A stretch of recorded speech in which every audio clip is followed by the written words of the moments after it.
અને ચોય કટતું છે એને હપાડું કરીને ખમા ના કરાવું તો મારું રાવળદેવની માતાનું વેણ છે.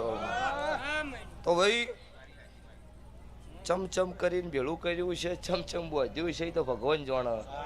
કોક તમે મોનવી જાણો, કોક તમારો દીવો જાણે. પણ સવાળો નહીં કહેતા કે ભેળા રહો એમાં મજા હ. જુદું પાડો તમે મોનવી એટલે ઘડી પણ મને દેવ ના આવો.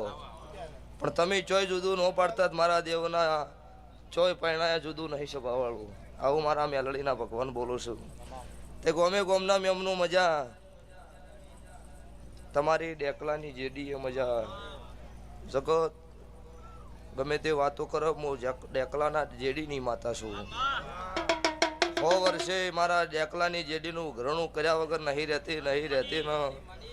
રહેતી. અત્યારે આ મોડો હોનાનો લાખનો નહીં કરોડનો ગણો તોય છે. ચમ કે જો મારા દેવનું સભાવળું જાતર હને કહેવાય કે ડેકલાની જેડી તો પડવી જ જોવો.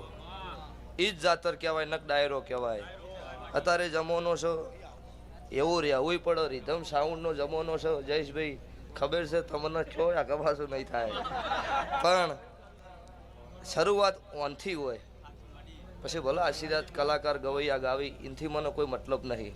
પણ મારી મોડવાની રીત ડેકલું છે. અને જે મોડવો ડેકલું ન વાગે ને એ મોડવો નહીં, એ ડાયરો આવું હું કાળુ રાવળની માતા કહું છું. તે ભાઈ યાદે રે, પણ આ જયેશને તો યાદે એટલું રહે. 10મા ધોરણમાં ભણતાના ભુવાજીને ધુનાડ્યા તો આજ ભાઈલા 13 વર્ષે તોય અત્યારે ગાયું નહીં. એટલે યાદ રાખવું એ મહત્વ ને ભાઈ.